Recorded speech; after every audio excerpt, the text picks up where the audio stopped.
Hello everybody and welcome back to another Marvel Crisis Protocol character spotlight, and today we are taking a look at Namor the Submariner. And yeah, we're gonna go ahead and jump right into, I want to say, the most recently released safe grab currently in the game. So, he is coming in with a 4-4-3 defensive line, 7 stamina, 5 threat, size 2, and a long mover, and he is on a medium base, so that long move, medium base right there is why he is a safe grab. For those who are unfamiliar with the term, basically that means he can walk to any objective on the middle line as long as he's lined up with it from, deployment, pick it up, and then still have one move action to get back to safety if he needs to. So yeah, that already gives him a lot of value to a lot of different teams, just being one of the handful of models in the game that can do that without any sort of support from other models is pretty powerful. Otherwise, defensively, he's coming in with some reasonably solid stats here. Nothing to write home about for a 5 threat. He's 4-4-3 and 7. Size 2, that's kind of good and bad in the right situation. So yeah, nothing too crazy there other than the speed on him. Going into his attacks, he has 2 attacks here. The first one is his Trident. This is a range 2 6 dice physical builder attack, meaning he's going to gain power based on the damage dealt. And before damage is dealt, he's going to advance towards the target character small. So yeah, this is a really solid builder attack. I mean, 6 dice is pretty good. You have good odds of building at least 1 or 2 power for most of your attacks, and having that extra advance towards the target can be really nice for, if you're like just off of a point because maybe you got pushed away or something, but you had someone you could punch. There's a way to move back on without, giving up that action to not punch something. So yeah, pretty good, solid builder all around. Next, he's got his Armies of the Deep Spender here, and this spender has so much text on it. It is a range 2 7 dice 3 cost spender, but when you choose the attack, you get to choose one of the following effects. So the first one here is Swarm of Crabs. Before damage is dealt, the target character drops all asset tokens it is holding. So an objective drop. Fantastic. These are obviously really good, and kind of cementing Namor here as a bit of an objective piece between that safe grab thing he has at the beginning and this. Note that it is specifically asset tokens, so this won't apply to civilian objectives, so maybe something to keep in mind for some of the scenarios you might want him versus not. But if this doesn't work because of the scenario, or you're just targeting someone who doesn't have any objectives on them, then you have 2 other options, and they're both pretty good. The first one is Octopus Grasp. Before damage is dealt, other enemy characters within range 2 of the target character suffer 1 damage and are pushed away from the target character small. This is a great way to just kind of guarantee that 1 damage you have on a target that's really annoying to punch, because, I don't know, they've got a bunch of defensive tech or something like that. Being able to just kind of be like, okay, well, you know what, I got you down to 1, I'm going to punch your buddy here, do a bunch of damage to him, and then I'm going to plink you for a damage while I'm at it. Also a great way of just kind of being like, hey, you know what, all of your characters are going to get pushed away and be out of position and off of the objective and stuff like that, except for the one that I'm punching, and, maybe we just take him down, so it all works out. Also before damage, so if you do take down your target, you kind of get that little benefit there as well. So yeah, really solid effect. The last one here is probably the most situational of the attacks here. It's Wave of Turtles. After this attack is resolved, this character may immediately interact with any number of objective tokens without spending power. If it does, after all effects are resolved, this character may advance small.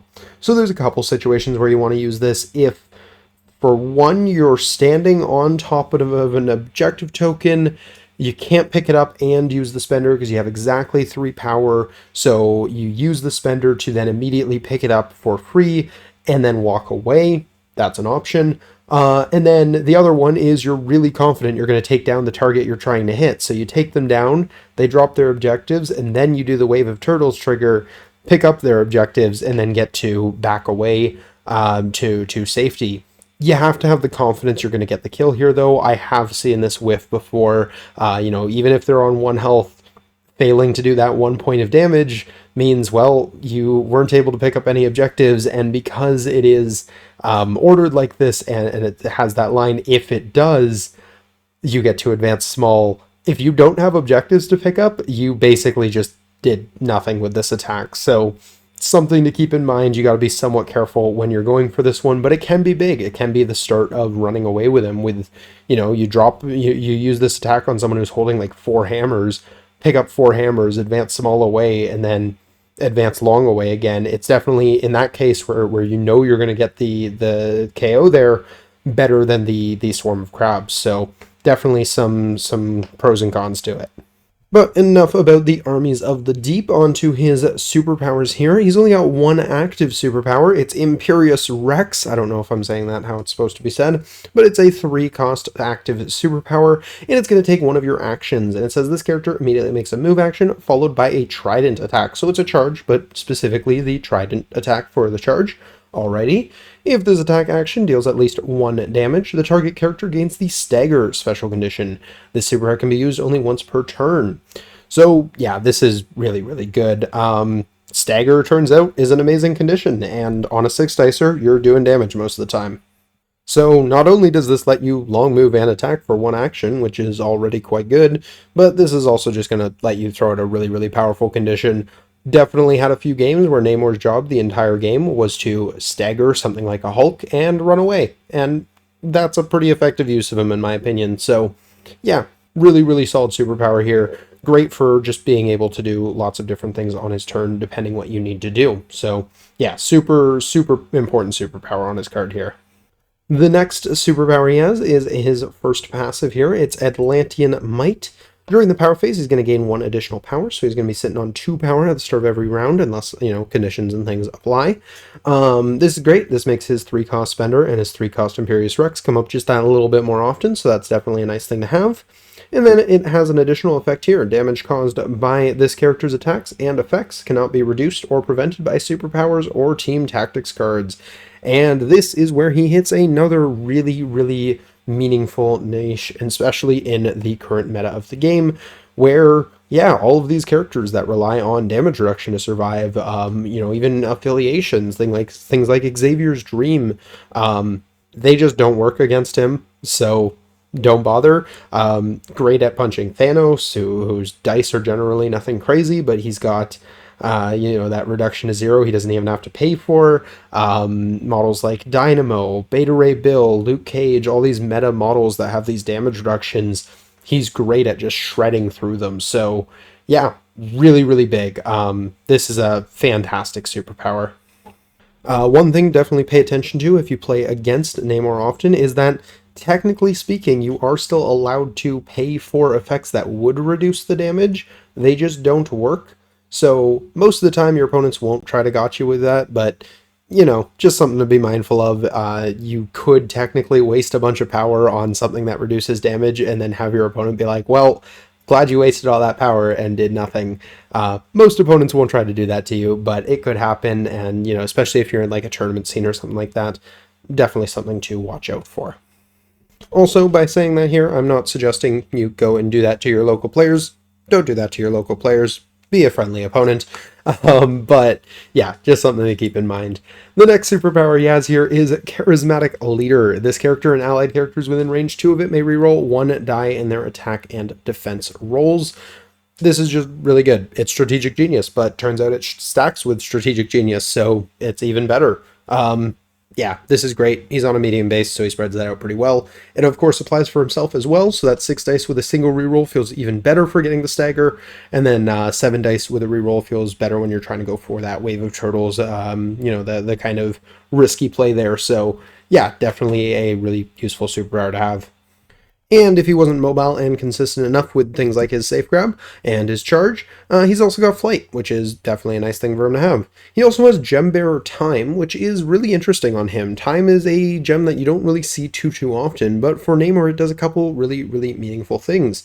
The first one just being it gives him an extra power every turn just for having a stone, and turns out when he's already starting on 2 and everything he does costs 3, that can be pretty good. So I've definitely seen some arguments to run him with the Time Stone just to have that charge online right out the gate, or the Spender more often. All things that are very, very good, especially on a long mover medium base. Being able to charge turn 1 often means you can double tap turn 1 if your opponent puts anyone towards the center. So if if you want to play him as more of an attrition piece instead of an objective piece, that's definitely a way you could go about it. In addition to that, the Time Stone, for those who are unaware, basically allows you to reroll your full roll for, I want to say, 2 power. And that helps, again, with the consistency on both of the things that we just mentioned with Charismatic Leader here. So, yeah, that's also just nice to have. And I believe you can use it defensively as well, but I'm going to double check that. Hey, it turns out Jarvis Protocol is amazing, and it's right here. But unfortunately, it doesn't work on defense. I was wrong about that part. So it is just when you're attacking. But yeah, you get to, it's at the end of the modified day step as well. So, you know, there's no modifications that are happening after that for the most part. And yeah, all of your dice, including skulls, all of your opponent's dice, including skulls. It's just a full reset. It's basically a, you know, skull inclusive recalibration matrix. I was going to say better, but that could be better or worse depending on the situation. So it's a slightly different recalibration matrix, and turns out that's a card that a lot of people bring. So having it just kind of on a character's card certainly isn't a bad thing. It is increasing him up to a 6th threat. And, you know, durability-wise, he's definitely not looking like a 6th threat, but it does help him hit a little bit harder and just kind of let him do more things, so it can be worth it in the right situation. And the last thing to go over here is his flip side, and nothing changes, so not really much to go over there. Cool, cool. Taking a look at tactics cards, he does have 2 tactics cards. The first one is Prince's Protection, and this is a really fun card. This is an unaffiliated reactive card. It says when an enemy character within range 3 of Namor targets an allied character with an attack, Namor may spend 2 power to play this card. So this is an interesting one because it's unlike some of the other cards that are similar to it. You're looking to be within range of the enemy character, not the allied character here. Very, very important to note. You're going to place Namor within range 1 of the attacking character, and he is going to become the target of the attack regardless of range and line of sight. So he's going to eat the hit for your other model. Great, cool. And then after the attack is resolved, if Namor the Submariner is not dazed or KO'd, he may push all enemy characters within range 2 away small. That's a really, really solid effect, especially on the right map. I've often honestly found most of the time when I use this card, I'm using it on himself because, yeah, he can do that. He is an allied character to himself. It doesn't say other. So, yeah, I'll play this on myself if I feel like my opponent's trying to double tap me, and I'll be like, okay, well, you're going to punch me, and then I'm going to push you away, and you're not going to punch me again, so we're in business. But this is also just a great way of jumping in and taking a hit for another model that maybe their activation is more important this round, or maybe they have an objective or something like that. So, yeah, really, really good card. Turns out Heroes for Hire and all of the similar cards are good cards. The next card he has here is the Invaders, and this is his leadership for S.H.I.E.L.D., so spoiler alert, he's a part of S.H.I.E.L.D., and this is a reactive tactics card that you play after deployment, where him or Steve Rogers, Captain America, may play this card. As far as I'm aware, for the most part, people are using it with him.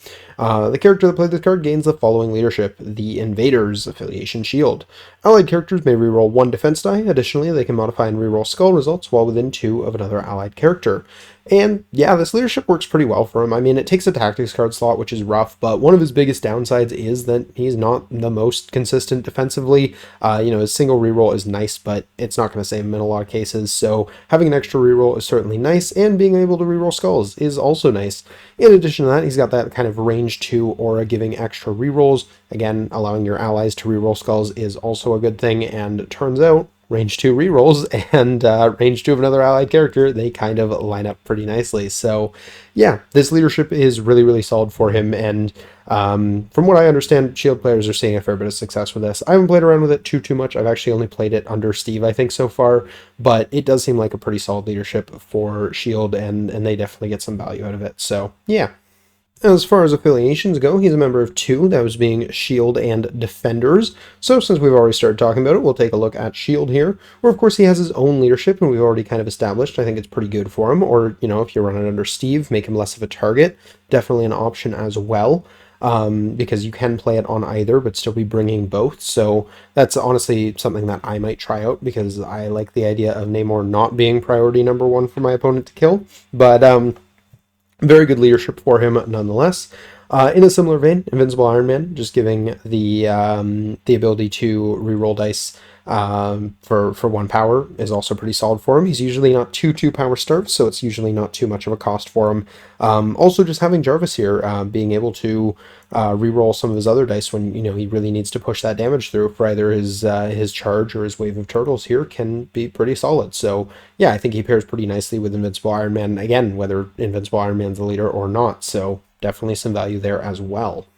And of course, their original leader, Nick Fury. I don't think he has any specific, like, especially good synergy with Fury, but I don't think he's bad by any means. I mean, Fury's leadership is pretty solid. He's got a crazy good tactics card in Eye in the Sky, but I think his best synergy with Fury here is actually because Fury has these agents. So on Fury's turn, he's throwing out a lot of attacks, and the agents are throwing out a couple of attacks, or potentially more than that. So if you have Namor nearby, giving them all those rerolls, or even his leadership, letting them reroll skulls as well, those agents that already kind of hit like trucks are going to really hit like trucks for a turn. So yeah, that's kind of something you can do that feels pretty good with those two together. As far as the rest of the affiliation goes, I mean, they all appreciate the rerolls, so that's nice. And for the most part, they can use the leadership reasonably well as well. Shield likes to kind of play their kind of gunline strategies from time to time. With the Winter Soldiers and the Iron Mans and Fury Senior, Agent Venom, Hawkeye, those types of models. So they all are kind of good at doing that whole, we're going to be within range 2 of each other, so we'll be able to reroll skulls and things like that.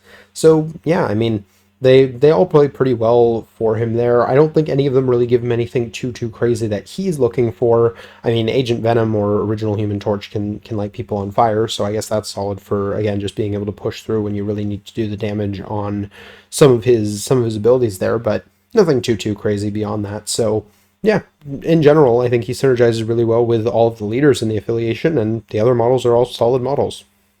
For the other affiliation he's a member of, that's going to be Defenders, and I think he's pretty good here too. I mean, I do just kind of think he's in general a really good model, but he plays really well with actually both of the leaderships, but especially Daredevil's. Having a charge, having that little extra movement on his Trident attack as well, being able to really line himself up to take advantage of the Marvel Knights leadership is just good, so that's definitely a plus side for him there. Otherwise, I don't think he has anything crazy specifically with Daredevil as a character, but he definitely appreciates the leadership. And I mean, I guess being able to give extra rerolls for, stuff like Man Without Fear, Daredevil potentially making more than 2 attacks in a round, especially on his flip side, that's probably pretty nice as well, but nothing too crazy there. As for the other leadership, I think he synergizes reasonably well here as well.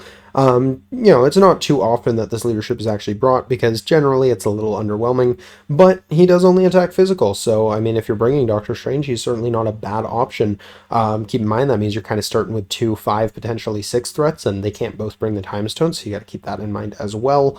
Not sure if many people were doing that, but is a thing that is worth acknowledging. But yeah, being able to make your attacks other types is certainly meaningful, so that's a thing. Other synergies in the affiliation include stuff like Amazing Spider-Man being able to witty banter some of the rougher attack rolls going into him, which he definitely appreciates. You can use some models like Luke Cage and Iron Fist with Heroes for Hire, and just Luke Cage being Luke Cage to kind of set up a bit of a kind of bodyguard style wall with the Prince's protection in there as well. Can do some kind of fun shenanigans with stuff like that. His rerolls are of course enjoyed by all in the affiliation. I think that's just kind of a given though, so that's not too specific of a synergy. But the last one I kind of want to mention here is Wong. Wong being affiliated is just really nice for him. It means you don't need the Time Stone to be able to charge turn 1. So yeah, if you just bring him with Wong, get that charge online right away, get some healing throughout the game, or any extra power where you need it throughout the game, can be pretty nice. So yeah, there's a little bit of a synergy there as well. As far as general affiliations go, I mean, he's kind of good pretty much everywhere. The things he's looking for the most are things that can enable that early charge. I mean, you could always bring the Time Stone, but if you want to bring him as a 5 threat, being able to enable that early charge with, a little bit of extra power early in the game, something like a Steve Avengers can do that for you. A few other places, you know, you could pass power to him in Inhumans or something like that as well. Those are definitely solid for him. The other thing I think he definitely appreciates is, you know, just defensive tech in general. You can get a very, very similar leadership to what he already has in webs, and he's fast enough to keep up with them. He's got the objective drop, so he plays into their game plan pretty well as well. Biggest issue there being he's a 5 threat, and they tend to like a few more models on the table, but still plays reasonably well there if you're, for whatever reason, not feeling like Amazing Spider-Man is doing it for you, or if you just want to have both of them, because that is a thing. They do actually work pretty well together. So yeah, that is definitely a place to consider him. Other than those places, I think places that can kind of give him a little bit more consistency offensively. I mean, everyone's good in Guardians, but that's also very much a thing for him. You can use the Wing It tokens to either help him with the defense or to push through the damage when you really need it for those triggers.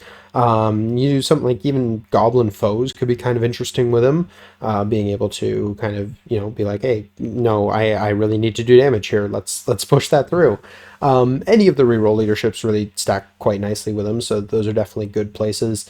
But yeah, just kind of in general, Namor is a really, really solid piece that can kind of go anywhere and fill the role of, you know, having a safe grab for your team and someone who can drop your opponent's objectives as well, which is really, really good. He's also just pretty fast and provides some nice support with his rerolls, so yeah, as long as you can kind of keep him alive, he feels pretty good just about anywhere, honestly.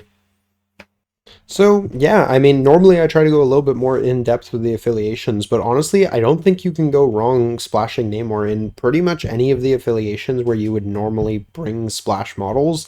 You know, there are some places where it's a little bit tougher to do so. Stuff like Black Order sometimes can be a little bit awkward with threat values. You know, that's just kind of a given there. Apocalypse, of course, is really hard to splash things in as well. So, you know, there are a few places where splashing doesn't work quite as well. But other than those, I mean, you can't really go wrong with Namor. He's just a really, really good model that, I mean, he fills a role. It's kind of between him or Amazing Spider-Man or a couple other ways of safe grabbing in most affiliations, and I think he's a pretty strong contender for that slot in a lot of different lists. So, I mean, probably one of the better models in the game right now. Just really, really powerful. I will actually, before I move off of the topic of other affiliations, give a quick mention to both Cabal and Hydra, where you have access to Baron Strucker and Baron Zemo. Bringing those models with him and doubling up on the Charismatic Leader and Strategic Genius rerolls. If you can put them in the same area where they're affecting the same models and each other, they hit like absolute trucks and they're super obnoxious to take down. So definitely a fun thing to try out, especially like splashing those models or one of those models into Shield under his leadership. You can reroll those skulls, and yeah, it just feels really, really good. So definitely something worth trying out if you're a fan of Namor and you want to kind of play around with that sort of list. It's pretty devastating. But yeah, that is just about going to do it for my thoughts on Mr. Namor here. At the end of the day, we have a really, really powerful, very, very meta piece right now. He fills a really important role with that safe grab. He's got an objective drop, which is also super good. So he plays the objective game really, really well. He's also fast enough to continue kind of doing that as the game goes on. Outside of that, as an attrition piece, he hits reasonably hard. I mean, nothing too crazy, but 6 dice with a reroll as just his builder is quite good, and ignoring damage reduction is huge. That's absolutely insane for some characters and some affiliations. So yeah, really, really good against a lot of different things with that. Being able to throw out staggers is also great if you're playing up against like kaijus and stuff like that, or even if you're not, you just want to kind of make an activation worse every round. I mean, if you're planning on doing the Trident anyways and you're getting the movement out of it, it's pretty good. So yeah, Imperious Rex is just fantastic. There's really nothing bad I can say about him other than the fact that he's a little bit squishy. I mean, protect him. Don't expect him to survive all that much. I mean, at least in my experience, he goes down very, very quickly, but otherwise he hits pretty well and he's very, very fast and he does those things super well. So yeah, super good character, but as always, I'm curious to hear what you guys think down below. Are there any specific synergies or combos that I couldn't think of for this video that you guys want to bring attention to? Always curious to hear where you guys are playing some of these characters. I definitely love reading some of the interesting places you guys have done. There's definitely a few lately where I've been like, oh, that was such a good idea. Why didn't I think of that? So definitely curious to hear what you guys are thinking on Namor. Maybe inspire some ideas for where I might want to put him next, because he's a really good character, and I've been trying to play him more. So yeah, definitely curious to hear what you guys are thinking. But that's going to do it for my portion, so I hope you guys enjoyed. If you did, please do drop a like down below. Subscribe if you're new to the channel. We do discussion-focused content like this every week, and we got battle reports on the weekends. So if you're a fan of any of that sort of thing, feel free to jump on in. But that's going to do it for now, so until next time, have a great day, everybody. Peace.